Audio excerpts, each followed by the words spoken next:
ध्यानाभ्यास के लिए कृपया इंद्रिय द्वारों को बंद करिए। बाहर का देखना जानना बंद करिए। बाहर देखते जानते हुए हम अपने स्वरूप से च्युत रहते हैं। अपना आभ्यंतर अमूर्त शरीर ही हमारा पवित्र स्वरूप है, दिव्य स्वरूप है, परमात्म स्वरूप है। उसी को वास्तव में परमात्मपना है। वही आनंद दाता है। उसी के सन्मुख रहिए। इसी का एहसास संवेदन कीजिए।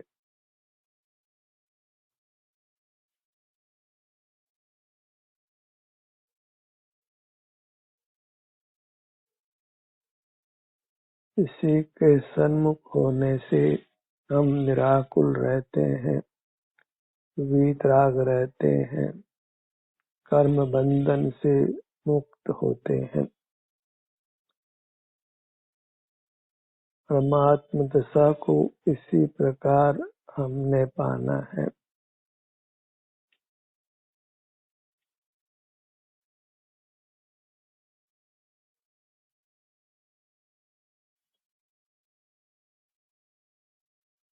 ये स्वानुभव शब्दातीत है, इसलिए इसमें वास्तव में शब्दों का कोई काम नहीं है। हमें अपने संकल्प से अपने सन्मुख रहना है।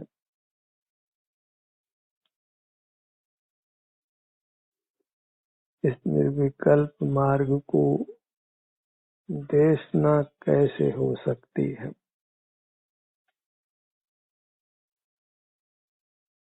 का मात्र इशारा मिलता है, कार्य स्वयं को ही करना होता है।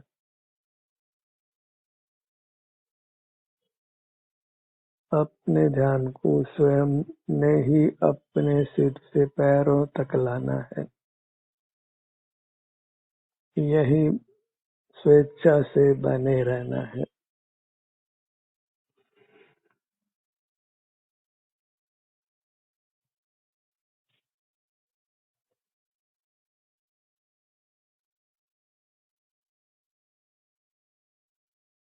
अभी कर्म का विपाक भी होने से हमें शरीर में कदाचित अप्रिय संवेदना भी मिलती है, लेकिन मोह कर्म का उदय नहीं होने से हम वीतराग रहते हैं, कर्म का बंध नहीं होता। बहिर्मुखता का निमित्त पाकर ही मोह कर्म उदय को प्राप्त होता है। इसी हेतु से बहिर्मुख रहने पर कोई पदार्थ हमको प्रिय लगता है, कोई अप्रिय लगता है। पदार्थ तो कोई प्रिय अप्रिय नहीं होते, मोहोदय से ही हमको वे प्रिय अप्रिय लगते हैं। एक ही पदार्थ किसी को अच्छा लगता है और किसी को बुरा लगता है।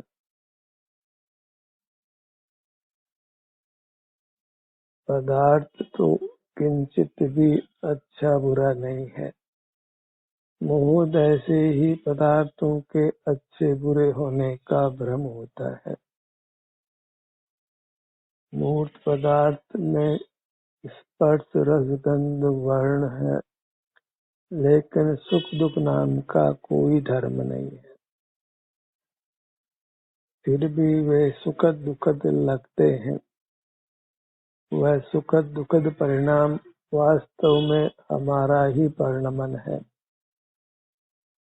क्योंकि हम सुख स्वभावी हैं। परिणमन हमारा है और लगता है कि सुख बाहर से आ रहा है या दुख बाहर से आ रहा है। सुख दुख की संवेदना हमारे सुख गुण का ही कार्य है, हमारा ही कार्य है। गुण संज्ञा तो केवल समझने के लिए है, वास्तव में हमारा द्रव्य है वह सुख रूप ही है। सिर से पैरों तक सुख ही है, बस कर्मोदय से कदाचित दुख अनुभव में आता है।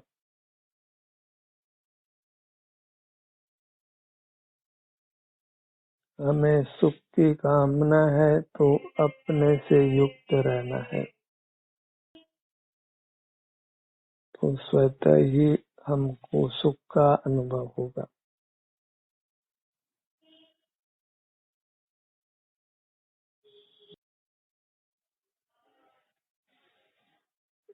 इंद्रियों से ही मूर्त पदार्थ ज्ञात होते हैं और तत्समय हम अपने सुख स्वभाव से च्युत हो जाते हैं, अपने से ही च्युत हो जाते हैं।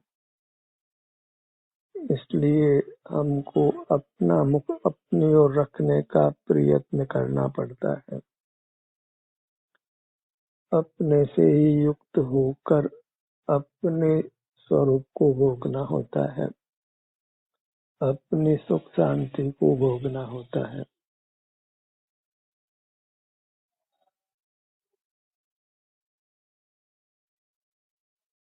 सारी विकृति मूर्त शरीर के सद्भाव से है, क्योंकि मूर्त शरीर में इंद्रियां हैं और उनके निमित्त से बाह्य जगत ज्ञान का ज्ञेय बन जाता है। यदि हम अपने स्वरूप से युक्त नहीं होते, इंद्रिय ज्ञान से बचने का एक ही उपाय है कि हम अपना मुख अपनी ओर रखें। इसी से फिर हम मूर्त कर्मों के बंधन से मुक्त होते हैं।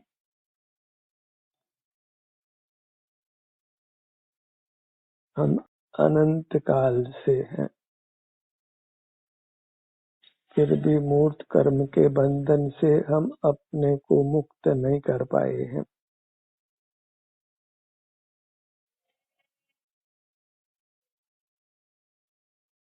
मच्छुद ज्ञान सदा रहा है,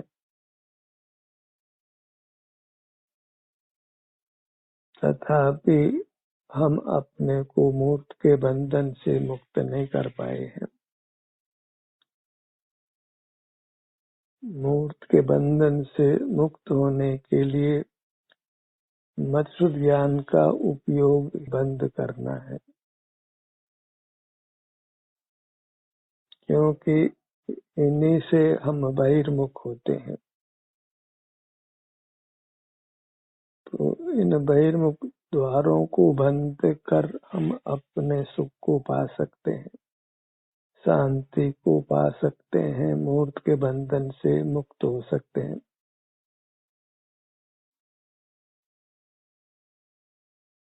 इंद्रिय जय करना ही मोक्ष का पुरुषार्थ है।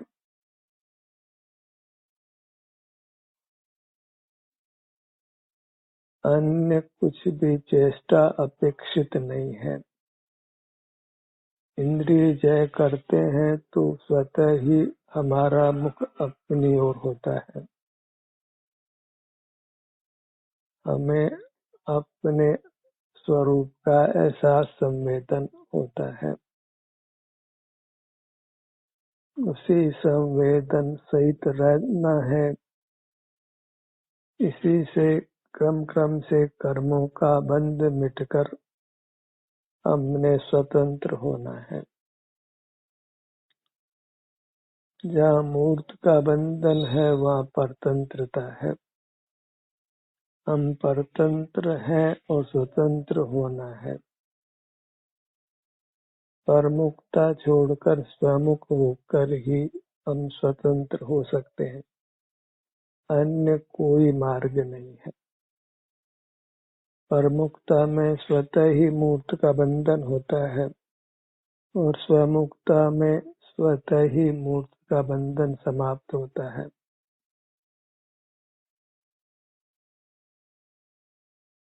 परमुक्ता को आगम में अशुद्ध उपयोग कहते हैं, स्वमुक्ता को शुद्ध उपयोग कहते हैं। परमुक्ता में वैश्विक सुख दुख होता है, स्वमुक्ता में अतीन्द्रिय सुख दुख का अनुभव होता है। वेदना का अनुभव भी बिना इंद्रियों के सहारे होने से उसको अतीन्द्रिय बना है। इस कारण से वेदना का अनुभव करते हुए भी हम कर्मों से नहीं बंधते, छूटते ही हैं। मोक्ष मार्ग में वेदना को सहना वह परिचय है, सहिष्णुता है, जिसका होना अति आवश्यक है। क्योंकि वेदना को मिटाने के लिए पराश्रय नहीं करना है, परतंत्र नहीं होना है, अन्यथा हम कर्मों के बंधन से मुक्त नहीं हो सकते। जहाँ पराश्रय है वहाँ नियम से कर्मों का बंधन है, और जहाँ पराश्रय नहीं है, अपना ही आश्रय है, वहाँ हम नियम से कर्मों से छूटते हैं।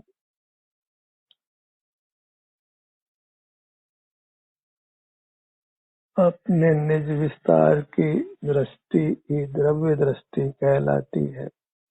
वही पावन दृष्टि है जो हमको मूर्त कर्म के बंधन से मुक्त कर परमात्मा पद देती है। इस द्रव्य दृष्टि में अपनी पर्याय का संवेदन होता है। विस्तार और वृत्ति का युगपत ग्रहण होता है। अकेला विस्तार कोई वस्तु नहीं, अकेली वृत्ति भी कोई वस्तु नहीं। विस्तार वृत्ति समेत ही वस्तु होती है। यही वस्तु का उत्पाद व ध्रुव्यपना है।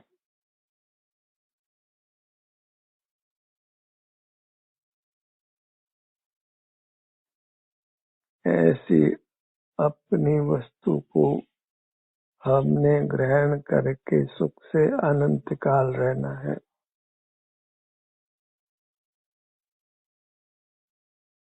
अपने ध्यान को अपने मुखमंडल पर लाइए।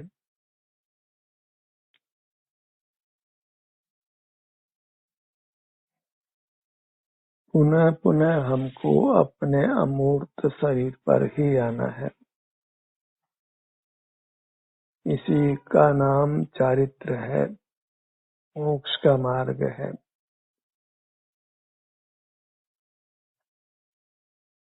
धर्म ध्यान का इतना ही स्वरूप है। फिर अपने ध्यान को अपने शरीर पर लाना, और यहाँ जो भी शारीरिक सुख दुख की स्थिति है उसका संभाव से अनुभव करना, वेदन करना, इसी को स्वसंवेदन कहते हैं। और इंद्रिय ज्ञान इससे भिन्न है। इंद्रिय ज्ञान का मुख बाहर है और स्वसंवेदन का मुख भीतर है। एक संसार को उत्पन्न करता है और दूसरा मोक्ष को उत्पन्न करता है।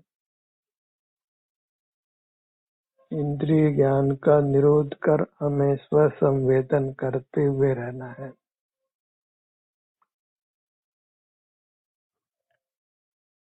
अपने ध्यान को अपने धड़ भाग पर लाइए।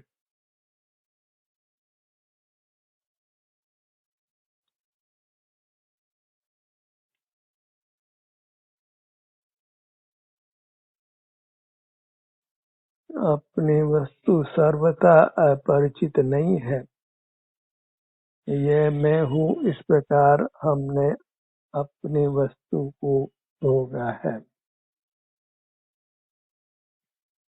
बस हमें अपनी वस्तु पर बने रहना है, अपने में सदा उपस्थित रहना है। वही स्वस्थ होना है, सुखी होना है। असदा वेदनी कर्म का विपाक हो तो उसको शांति से सहना है, पराश्रय नहीं करना है। जहाँ पराश्रय है वहाँ कर्मों का बंधन है। स्वावलंबी रहना है, किसी पर भार स्वरूप नहीं होना है।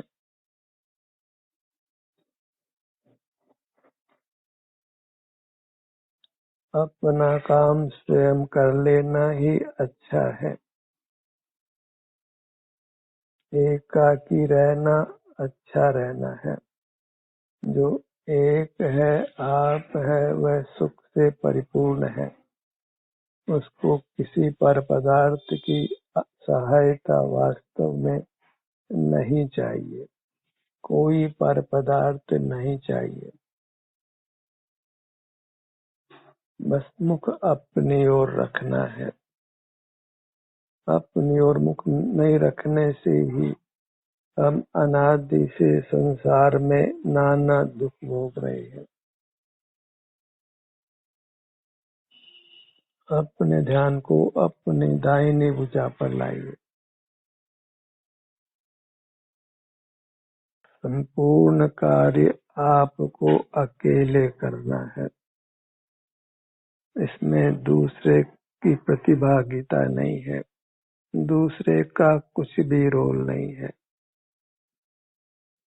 मोक्ष मार्ग में कर्म का कोई कार्य नहीं है। नो कर्म का भी कोई कार्य नहीं है। अन्य जीवों का भी कोई कार्य नहीं है। स्वावलंबन से ही हमने मोक्ष पाना है। स्वानुभव का कार्य स्वतंत्रता से होता है। आप ही करता है, आप ही उसके फल को भोगता है। बहिर्मुख भी जीव आप ही रहता है और उसके फल को, दुख को भी आप ही भोगता है।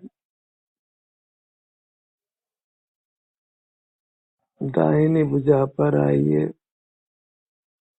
दाहिनी हथेली, ये स्वयं का ही अनुभव है।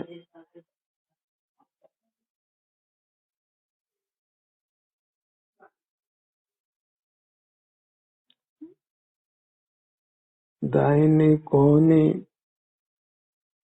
कंधा,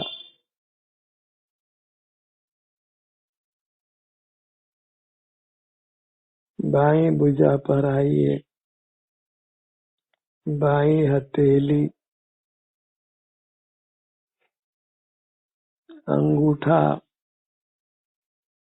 तर्जनी, मध्यमा, अनामिका, कनिष्ठा।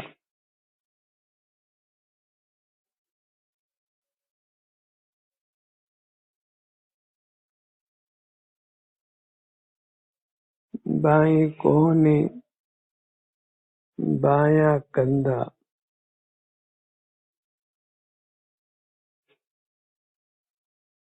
अपने शरीर को वेदना मुक्त रखने का एकमात्र यही उपाय है।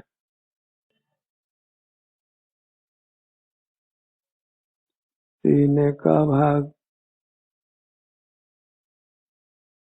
पेट का भाग।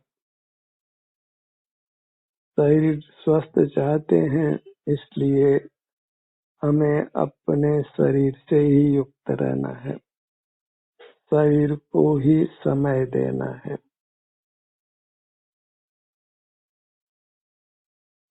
शरीर को समय दिए बिना हम शारीरिक स्वास्थ्य को नहीं पा सकते।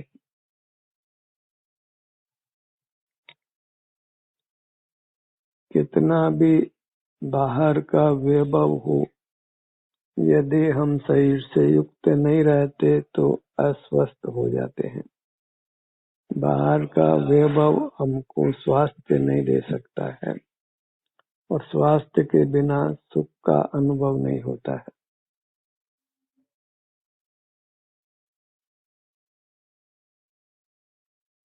स्वास्थ्य के लिए, सुख के लिए अपना समय अपने शरीर को देना है, अपने शरीर के संवेदन रूप रहना है। परमात्मा भी अपनी काया में ही स्थित रहते हैं। सादि अनंत काल वे काया में ही स्थित रहेंगे। हम उनको हाथ जोड़ें लेकिन अपनी काया में स्थित नहीं हो तो हाथ जोड़ने का कोई उत्तम फल नहीं है। और अपनी काया में स्थित हो और परमात्मा को हाथ नहीं जोड़े तो भी हम परमात्मा हो जाते हैं। परमात्मा होने की इतनी शर्त है कि हम अपनी काया में स्थित रहें। और अपने प्रसंग में काया शब्द का अर्थ अपनी अमूर्त काया है। मूर्त काया बंदी होने से ही मूर्त काया को भी अपनी कहने का व्यवहार होता है। उसका कारण इसका हमारी अमूर्त काया के साथ बंद रूप रहना है। दाहिने पैर पर आइए।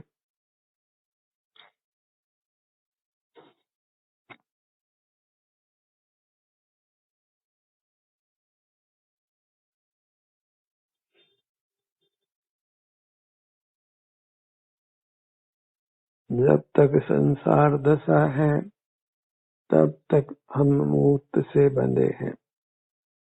इस औदारिक शरीर से छूटने पर भी विक्रय गति में कार्बन शरीर का बंधन तो रहता ही है। आज तक हम अपने को मूर्त के बंधन से मुक्त नहीं कर पाए हैं, क्योंकि मूर्त से विमुख नहीं रहे हैं। इंद्रिय जय नहीं किया है, स्वसन्मुखता का अभ्यास नहीं किया है। और स्वसन्मुखता का अभ्यास किए बिना हम मूर्त के बंधन से मुक्त नहीं हो सकते हैं, संसार का अभाव नहीं कर सकते हैं। दाहिना पैर, दाहिनी पगतली,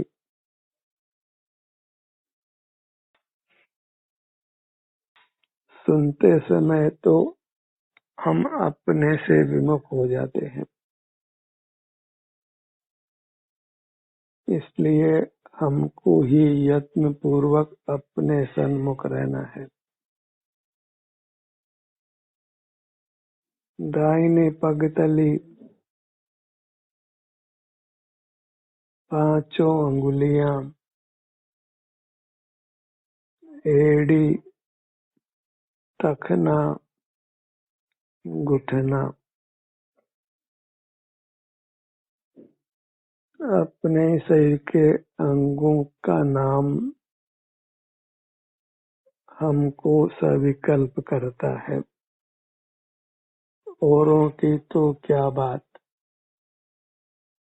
हमें बस अपना संवेदन करना है और शब्दों के विकल्प से मुक्त रहना है।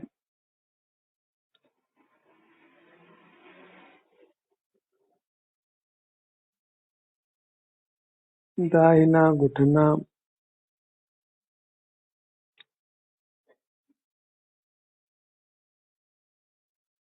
शब्दों के सुनने या शब्दों का विकल्प करते समय तो शांति नहीं है।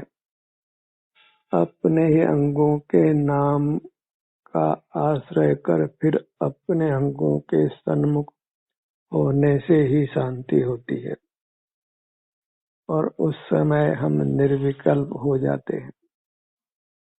तो सुख निर्विकल्प होने में है। अपने अमूर्त शरीर और अमूर्त अंगों के नाम का विकल्प भी हमको अपने अनुभव से च्युत करता है।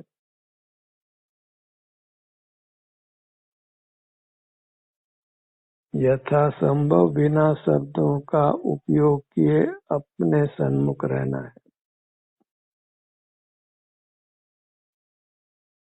मन अति चंचल हो तो अपने अंगों का नाम ही हमने पुनः पुनः लेकर अपने अंगों के सन्मुख होना है। जैसे तकलीफ होती है तो कोई जीव भगवान का नाम लेने लगता है, कोई राम राम जपता है, कोई अल्लाह अल्लाह जपता है, कोई नमस्कार मंत्र बोलता है। पर श्रेष्ठ यही है कि हम अपने अंगों के नाम को मन में लेकर अपने अंगों के सन्मुख हो जाए और बिना अंगों का नाम लिए ही अपने सन्मुख हो, वह अति श्रेष्ठ है। होना अपने सन्मुख है। अपने सिर से पैरों तक इतने भाग में ही हमें स्थित होना है। इतने भाग को ही काया अथवा शरीर संज्ञा है। इसे में स्थित होना वह स्वस्थ होना है, क्योंकि यही स्वद्रव्य है। अपनी पूरी मूर्त को लक्ष्य में लीजिए। लक्ष्य यही है कि शब्दों का आश्रय नहीं हो, स्पर्श रसगंध वर्ण का आश्रय नहीं हो, अंकों का आश्रय भी नहीं हो। केवल शारीरिक सुख दुख की स्थिति का अनुभव होता रहे, उसमें हम समभाव रखें। सुख में दुख में दोनों में ही समभाव धारण कर अपने सन्मुख रहना है। उसी से हम निर्विकल्प होकर कर्मों के बंधन से छूटते हैं। पूरी मूर्त को लक्ष्य में लीजिए। अपने लिए यही पारमार्थिक परमात्मा की मूर्ति है, यही शरण है। इसी के आश्रय कर पापों का नाश होता है, पूर्वकृत पापों का नाश होता है और हम उत्तम स्वास्थ्य उत्तम सुख को पाते हैं और कालांतर में फिर सर्वथा मूर्त के बंधन से मुक्त होकर परमात्मा होते हैं। परमात्मा होकर ही रहना है। संसार दशा में अब अधिक काल नहीं रहना है। बहिर्मुख नहीं रहकर अंतर्मुख रहने का ही सतत प्रयत्न करना है। ध्यान का ये सत्र यहीं समाप्त होता है।